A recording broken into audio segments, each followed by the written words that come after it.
जय हिंद, वंदे मातरम। Welcome back to our YouTube channel.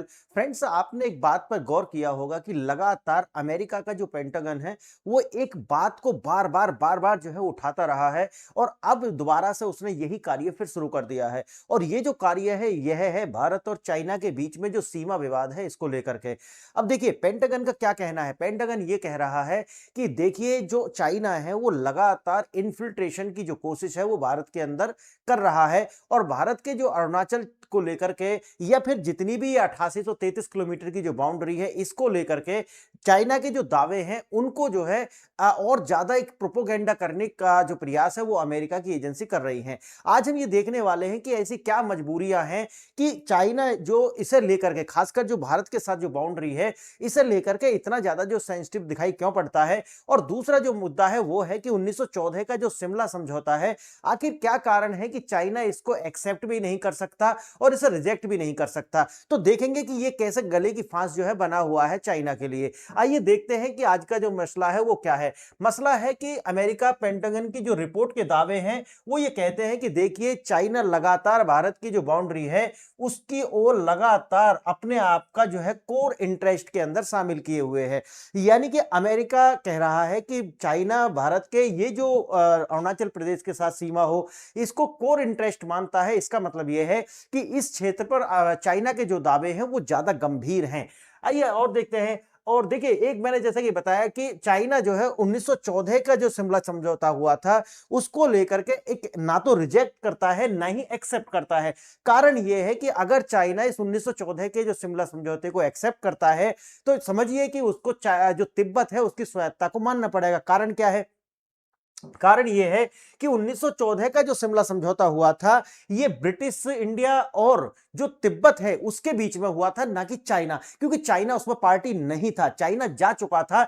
इसीलिए देखोगे आप कि इसमें जो तिब्बत एक पार्टी था। अगर एक्सेप्ट करता है इस शिमला समझौते को तो चाइना को तिब्बत को एक टेरिटरी, अलग स्वायत्त टेरिटरी मानना पड़ेगा। अगर एक्सेप्ट नहीं करता है तो समस्या यह आती है कि जो भारत के साथ में इनके जो लैंड बाउंड्री डिस्प्यूट है ये जो है और ज्यादा बड़ा रूप ले लेंगे। और मैं कितनी सारी वीडियोस में बता चुका हूं कि अब चाइना इस तरीका से भारत के साथ में किसी तरीका के बड़े कॉन्फ्लिक्ट को झेल नहीं पाएगा। इसीलिए वो इसको बिल्कुल भी अब जो है रिजेक्ट करने के भी मूड में नहीं है। आइए देखते हैं थोड़ा सा इसे विस्तार से। अब देखिए ऐसा मानना है भारत का जो है कि ये जो है एक तरीका से एक मनगढ़ंत रिपोर्ट जो है वो जारी की जा रही है। अब इसका क्यों, ऐसा क्यों कह रहा है? इसका कारण यह है कि यह पहली बार देखने के लिए मिला है कि जब पेंटागन के द्वारा इस तरीका के दावे किए गए हैं तो चाइना की खुद चाइनीज जो ऑफिशियल्स हैं उनके द्वारा खुद इसको रिजेक्शन किया गया है। यानी कि अब से पहले ऐसा था नहीं, चाइना जो है इसका रिजेक्शन नहीं करता था, अमेरिका कहता था, भारत उसका रिफ्यूट कर देता था, बात खत्म हो जाती थी। लेकिन पहली बार ऐसा हुआ है कि चाइना का जो माउथ पीस है ग्लोबल टाइम्स उसके द्वारा और चाइना के जो ऑफिशियल्स हैं उनके द्वारा इसको रिजेक्ट किया गया है कि देखिए ये जो है एक मनगढ़ंत रिपोर्ट है। यानी कि अब चाइना भी ये समझ चुका है कि देखिए भारत के साथ में कॉन्फ्लिक्ट में जाना नहीं है, क्योंकि आने वाले समय में चाइना के लिए जो अपने एक्सपोर्ट्स हैं उनके लिए जगह ढूंढना बहुत ज्यादा मुश्किल हो जाएगा। कारण यह है कि भारत के जो एफटीए हैं, अब देखिए अब कनाडा के साथ भी भारत का एफटीए होने जा रहा है। आप देखेंगे कि अभी तो मिडिल ईस्ट के अंदर ये युद्ध चल ही रहा है, उसके बाद में जीसीसी के जो कंट्री हैं इनके साथ भी भारत का एफटीए होने जा रहा है। तो भारत जो है लगातार अपनी जो पैठ है वो लगातार बना रहा है। एक वीडियो मैंने बनाई थी, मैंने वहां पर बताया था कि लगभग 53 ऐसे कंट्री हैं जो खासकर अफ्रीका के जिनके साथ में चाइना के द्वारा एक तरीका से एफटीए किया गया है। यानी कि उन देशों के जो सामान है चाइना के अंदर ड्यूटी फ्री होने वाले हैं, लेकिन उसके अंदर कुछ शर्तें लगाई गई थी। इसका मतलब है कि वन चाइना पॉलिसी को सपोर्ट करना पड़ेगा। इसका अर्थ यह होता है कि ताइवान को अलग नेशन या अलग टेरिटरी नहीं मानना है। लेकिन मैंने जैसे बताया कि स्वाजीलैंड एक नेशन है, उसके द्वारा तो यह नहीं माना गया। लेकिन जो भी अफ्रीकन नेशन जो या तो वेस्टर्न कंट्रीज या फिर चाइना या फिर अमेरिका के जो प्रभाव में है वो बिल्कुल भी इसे एक्सेप्ट नहीं करेंगे। इसलिए ये जो एक तरीका से अफ्रीका को ये देख रहे थे कि भाई हमारे लिए एक बड़ा जो है एक्सपोर्ट का के लिए स्थान मिल जाएगा, वो होता हुआ अब दिखाई पड़ नहीं रहा है। आइए थोड़ा सा इसे देखते हैं। लेकिन देखिए अमेरिकी पेंटागन ने हाल ही में जो दावा किया, जो मैंने आपको बताया है कि अरुणाचल प्रदेश का जो एरिया है चाइना उसको कोर इंटरेस्ट में रखता है। इसका मतलब है कि चाइना आने वाले समय में जब नेशन इंटीग्रेशन की बात करेगा 1949 में, तब हो सकता है कि चाइना इसको भी अटैक करे उस समय पे, ये कहना चाहता है। लेकिन मैंने जैसा कि बताया कि इस क्षेत्र में एक जो है नॉन नेगोशिएबल, समझ गए ना, चाइना के लिए नॉन नेगोशिएबल होता है जो कोर इंटरेस्ट के अंदर आता है। इस दावे के पीछे की सच्चाई क्या है वो तो चाइना ने भी बताई और भारत भी मानता है कि ये जो है एक तरीका से भारत और चीन को एक तरीका से दोनों को इल्झा करके रख सकता है चाइना, इसलिए ऐसे दावे जो है लगातार किए जाते हैं। आइए दो बातें देखते हैं। एक होता है सॉवरेनिटी, जो कि आप जानते हैं संप्रभुता जिसे हम बोलते हैं। इसका मतलब यह होता है कि अगर कोई देश संप्रभु है तो उसकी जो फॉरेन पॉलिसी है, उसके जो इंटरनल मैटर हैं, उन पर किसी दूसरे राज्य यानी कि दूसरे किसी कंट्री का कोई भी हस्तक्षेप या प्रभाव नहीं होना चाहिए। और दूसरा होता है सुज़रेनिटी यानी कि अधिराज्य। इसका मतलब यह होता है कि कुछ मामलों में एक राज्य जो है वो स्वतंत्र हो सकता है, लेकिन अधिकांश मामले जो है उसके दूसरे कंट्री के द्वारा तय होते हैं। उदाहरण के लिए आप देखेंगे कि पाकिस्तान एक सॉवरन कंट्री नहीं है, एक सुज़रेन यानी कि अधिराज्य है उसे कह सकते हैं। क्यों? कारण है कि उसके अधिकांश जो भी फॉरेन पॉलिसी है और इंटरनल मैटर जो है वो या तो अमेरिका यानी कि आईएमएफ, वर्ल्ड बैंक और डायरेक्ट अमेरिकन गवर्नमेंट के द्वारा या फिर चाइनीज जो गवर्नमेंट है उसके द्वारा इसको प्रभावित किया जाता है। इसलिए आप पाकिस्तान को जो है सुज़रेनिटी कह सकते हैं। भारत जो है एक सॉवरेन कंट्री है। इसका मतलब यह है कि भारत के जो अपने इंटरनल और जो एक्सटर्नल मैटर्स हैं उनको भारत किसी देश के प्रभाव में आकर के परिवर्तित नहीं करता है। अब देखिए यहां पर बात आती है कि इसे अपने घर की तरह समझ सकते हैं। मैं जैसे आपको उदाहरण देके मैंने वैसे बता दिया है।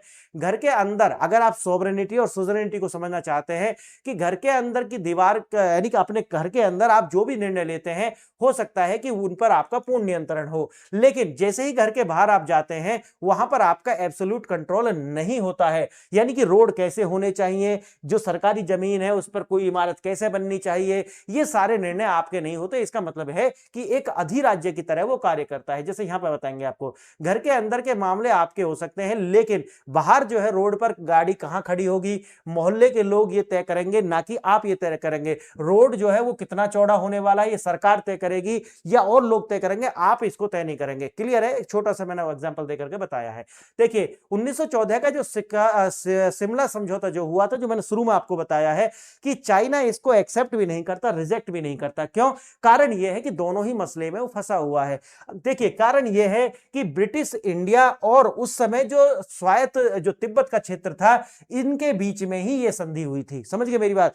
चाइना उसमें पार्टी नहीं था। अगर चाइना इसको एक्सेप्ट कर लेता है, इसका मतलब यह है कि चाइना ने तिब्बत को एक स्वायत्त टेरिटरी स्वीकार कर लिया है। अगर वो इसको रिजेक्ट कर देता है तो आप समझिए इसको, अगर वो रिजेक्ट करता है तो उसको भारत के साथ में जितने भी डिस्प्यूट है उनको नया जन्म देना पड़ेगा, जो कि अब चाइना ये नहीं चाहता है। एक कमजोर चीन पर दबाव डालकर तिब्बत के साथ सीमा तय करने का यही मौका था। और जैसा कि ये 1911 के अंदर जो ये था, चाइना में 1911 में किंग राजवंश के पतन के बाद आंतरिक रूप से कमजोर हो चुका था। चाइना अपना ऐसा मत बताता है, लेकिन वास्तव यही है कि 1914 का जो शिमला समझौता है उस समय पर चाइना इसके अंदर पार्टी नहीं था। आइए देखते हैं। 1914 तक चीन हमेशा ये मानता था कि तिब्बत उसका अधिराज्य यानी कि सुज़रेनिटी है, जिसके कुछ मामलों में जो है वो स्वतंत्र है, लेकिन कुछ मामले जो है वो चाइना पर निर्भर है, ऐसा है। इसका मतलब था कि तिब्बत आंतरिक रूप से दलाई लामा के अधीन स्वतंत्र था, लेकिन तिब्बत की जो विदेश नीति थी वो चीन संभालेगा, ऐसा चाइना का अपना मत था। हालांकि चीन ने इसे अधिकार का प्रयोग लगभग कभी नहीं किया, यानी कि यह बात चाइना कहता था, लेकिन तिब्बत ने इस तरीका का जो अधिकार है वो चाइना को कभी प्रैक्टिस में दिया ही नहीं था। इसका मतलब था कि ये सिर्फ बोल बच्चन था, इससे ज्यादा कुछ भी नहीं। सम्मेलन में एक बयान जिसने सब कुछ बदल दिया। सम्मेलन में तिब्बत के प्रतिनिधि को देखकर चीन का प्रतिनिधि भड़क गया था। यह बात है 1914 का, यानी कि 1914 का जो शिमला समझौता है उस समय, और ये जो है छोड़ करके चला जाता है चाइना का। इसका मतलब है कि जब चाइना जा चुका था उस समय पर यह समझौता हुआ है। इसका मतलब आप ये कह सकते हैं कि चाइना इसके अंदर पार्टी था ही नहीं। अगर आप चाइना इसको स्वीकार करता है तो समस्या क्रिएट हो जाएगी उसके लिए। आगे देखना, चीन के प्रतिनिधि ने विरोध जताते हुए सम्मेलन छोड़ दिया था। उनके अनुपस्थिति में ब्रिटिश भारत यानी कि हेनरी मैकमोहन और तिब्बत के प्रतिनिधि जो है उन दोनों के बीच में ये जो कन्वेंशन है ये हस्ताक्षरित हुई थी। इस समझौते के तहत भारत और तिब्बत के बीच की जो सीमा है बनी हुई है, जिसको हम क्या कहते हैं, मैकमोहन लाइन कहते हैं। अब चाइना जो है इसी के अंदर जो है फंसा हुआ है। 1950 के बाद चीन का जो दुष्चक्र है वो शुरू होता है। 1950 में चीन ने तिब्बत पर जो है अवैध रूप से कब्जा कर लिया, ये तो आप जानते हैं। आप जानते होंगे कि इस कब्जे के बाद चीन मैकमोहन लाइन को लेकर के हमेशा जो है ये मानता रहा कि चाइना इसके अंदर पार्टी नहीं था, लेकिन ये स्वीकार नहीं करता कि चाइना आप जो है वो बिल्कुल भी तिब्बत पर अधिराज्य नहीं रख सकते, क्योंकि क्योंकि कभी भी आपने उसको प्रैक्टिस में लाई नहीं थे। ऐसा नहीं था कि पहले वो प्रैक्टिस था और बाद में आपने छोड़ दिया, ऐसा था नहीं। तो इसलिए आप जो है ये सब कुछ नहीं कर सकते। लेकिन समय आप जानते होंगे कि भारत के जो किस तरीका की पॉलिटिकल लीडरशिप रही, एक तरीका से बिना रीढ़ की लीडरशिप थी कांग्रेस की, और उन्होंने चीनी हिंदू भाई भाई के नाम से जो है इस तरह के नारे दिए, जिनका कोई एक तरीका से कपोल कल्पना थी। यानी कि एक तरीका से एक चापलूसी वाली जो नीति उस टाइम तो रही थी कि जो चीनी और हिंदी भारत इसलिए साथ साथ थे क्योंकि भारत जो है चाइना से डरता था उस समय पर। लेकिन आप जानते हैं कि ये ज्यादा जो है ना, अगर हम अपने शत्रु, जो भी हमारा शत्रु ताकतवर हो सकता है, लेकिन आप उसको चापलूसी से कभी भी जो है राजी नहीं कर सकते। आपको उसको कन्फ्रंट करना ही पड़ेगा और वही है एकमात्र इलाज। अब इस लाइन को स्वीकार करें या फिर अस्वीकार, दोनों ही सूरत में जो है चीन के लिए एक बड़ी समस्या बन जाती है, जो मैंने आपको बताई है। आइए, चीन की दुविधा क्या है। यदि चीनी मैकमोहन लाइन को जो है स्वीकार करता है तो यह अप्रत्यक्ष रूप से 1914 का जो तिब्बत है उसको स्वीकार करना होगा। यदि चीन जो है मैकमोहन लाइन को अस्वीकार करता है तो भारत के साथ उसके जो कानूनी विवाद हैं, ठीक है, उन पर सहमति नहीं बनेगी। एक तरीका से भारत के साथ कन्फ्रंटेशन बढ़ना ही बढ़ना है और जो पेंटागन कह रहा है उसको भी स्वीकार करना पड़ेगा। क्लियर है मेरी बात। तो इसको चाइना नहीं चाहता है। ये कैसा ऐतिहासिक हताशा में छोड़ देता है जो उसे ग्रे जोन, समझ गए मेरी बात, यानी कि ना तो ब्लैक ना तो व्हाइट, एकदम तरीका से एक आप एम्बिग्विटी आप कह सकते हैं, यानी कि अस्पष्टता जो है उसमें ला करके खड़ा कर देता है कि देखिए चाइना करे तो करे क्या। अब देखिए डायरेक्ट वो जा नहीं सकते वार में, और अगर वो एक्सेप्ट नहीं करते तो देखो एक्सेप्ट भी करेंगे तो भी फंसे, नहीं करे तो भी फंसे। ये स्थिति आकर के खड़ी हो गई है। अब ग्रे जोन आप कह सकते हैं कंफ्यूजन जोन होता है, यानी कि जहां रणनीति स्पष्ट नहीं होती है। इस कानूनी जाल में निकलने में असमर्थ है चीन और हताशा उसकी जो दिखती है। इसीलिए अमेरिका की जो पेंटागन है वो इसका फायदा उठाती है और बार बार इस तरीका के जो दावे हैं उनको कर देती है। देखिए आक्रामकता, यानी कि देखा जाए तो अरुणाचल प्रदेश पर नक्शे पर जो है चाइना दिखाता रहता है। आप जानते होंगे लगातार कि चीनी लोगों को जो है वीजा जो नहीं देता है, उनका जो हरासमेंट होता है। अरुणाचल के नागरिक का जो है जो स्टेपल वीजा देता है, इसका मतलब है कि वो इनकी टेरिटरी है, इसको बोलते हैं स्टेपल वीजा। देखिए यह गतिविधि भविष्य में भी जारी रहेगी और चाइना डायरेक्ट तो कुछ नहीं करेगा, लेकिन इस तरह की ओछी हरकत जो है वो लगातार करता रहेगा ताकि एक विवाद जो है वो इंटरनेशनलाइजेशन इसको किया जा सके वो बना रहे। देखिए डीकंस्ट्रक्टिंग दैट रिपोर्ट, चीन की तरह से ही अरुणाचल को कोर इंटरेस्ट बताने का कोई आधिकारिक घोषणा नहीं की है। यह जानकारी केवल अमेरिकी पेंटागन से ही क्यों आई है, मैंने आपको बताया अमेरिका पेंटागन चाहता है कि इस तरीका की जो अफवाहें हैं, जो कि चाइना पहले कभी भी इसको स्पष्ट नहीं करता था, इनको हवा दी जाए और हो सकता है कि भारत और चाइना के बीच में जो नजदीकी बढ़ रही है इनको अलग अलग किया जाए। और मैं इस पर बहुत सारी वीडियो बना चुका हूं कि चाइना अमेरिका ऐसा करना क्यों चाहता है, उसके कारण है। देखिए अमेरिका का व्यवहार उसी दुकानदार जैसा है जिसकी दुकान पर ग्राहक नहीं आ रहे हैं, और भारत यानी कि RIC जो इस संगठन यानी कि रूस, चीन और भारत के द्वारा इस तरीका का एक संगठन बनाया जा रहा है, अगर ये संगठन कामयाब होता है तो ये अमेरिका के लिए बहुत समस्या क्रिएट करेगा। इसीलिए अमेरिका चाहता है कि एक जो है अविश्वास दोनों के बीच में फैला दिया जाए ताकि इस तरीका का जो भी, क्योंकि देखो संगठन बनता है तो वो उसके अंदर ट्रस्ट जो है वो सबसे पहली शर्त होती है। लेकिन अगर किसी संगठन के अंदर जो सदस्य शामिल है उनके बीच में अगर ट्रस्ट नहीं है, ट्रस्ट डेफिसिट है, तो फिर इस तरीका के संगठन ज्यादा टिकने वाले होते नहीं है। बस वही है कि चीन का जो इस तरीका का जो व्यवहार रहा है उसका फायदा अमेरिका उठाना चाहता है। अब अमेरिका चीन का जो खतरा है दिखाने के लिए ही उसे जीवित रखना चाहता है और बार बार इस तरीका की जो रिपोर्टें हैं वो ला करके पेश करता है। देखिए भारत और चीन के भी बढ़ते संबंधों में तनाव पैदा करने की जो कोशिश है वो चाइना कर रहा है, ऐसा कहना है चीन के ऑफिशियल्स का। लेकिन यही जो चाइना है वो स्टेपल वीजा भी करता है। आप जानते हो लगातार बीच बीच में दावे करते रहे हैं कि जब भी कोई प्रधानमंत्री नॉर्थ ईस्ट में विजिट करना, खासकर अरुणाचल जाते हैं, तो इनका जो बयान निकल करके आ जाता है। तो ऐसा नहीं है कि पेंटागन ऐसा करा, लगातार इनके द्वारा ही इसको जो है एक तरीका से पुश करने के लिए, और या कहिए कि इसका जो एक तरीका से वैलिडेशन है वो अमेरिका को चाइना के द्वारा ही दिया गया है। आइए, यह पहली बार हुआ है कि जब चीन ने इस संबंध में जो है आपत्ति जताई है या फिर इसका जो है सार्वजनिक आकर के खंडन किया है। अब से पहले कभी भी चाइना ऐसा नहीं करता था।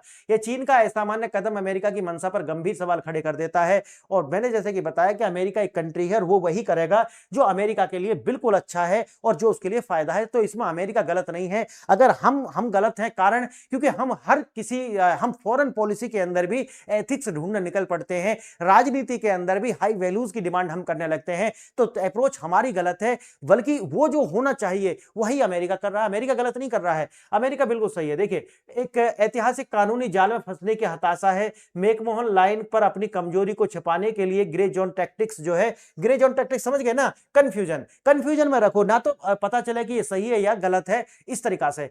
देखिए, अमेरिका जो है वो तो खेलेगा, अमेरिका का मोटिव ये है कि भू राजनीतिक चिंता बढ़ा करके या कंफ्यूजन क्रिएट करके या अविश्वास दोनों के बीच में फैला करके इस तरीका के कोई भी संगठन है, खासकर ब्रिक्स, देखो ब्रिक्स लगातार चैलेंज कर रहा है अमेरिका के डॉलर को, तो अमेरिका जो है ब्रिक्स हो या फिर आरआईसी हो या फिर और कोई भी नए संगठन जो है जहां भारत और अमेरिका जो है वो शामिल हो, तो एक ट्रस्ट डेफिसिट लगातार बना होना चाहिए। देखिए, आरआईसी की धुरी को तोड़ने के लिए चीन का जो खतरा है उसको बना करके रखना पड़ेगा, इसको जिंदा रखना पड़ेगा। यही दूसरा देश चाहता है और अमेरिका जो कर रहा है वो अपने देश के लिए, अपने कंट्री के लिए, उसके इंटरेस्ट में जो है बिल्कुल वही कर रहा है। अरुणाचल पर विवाद सिर्फ एक सीमा विवाद नहीं है, ये एक ऐतिहासिक कानून और आधुनिक भू राजनीतिक एक जटिल मिश्रण है।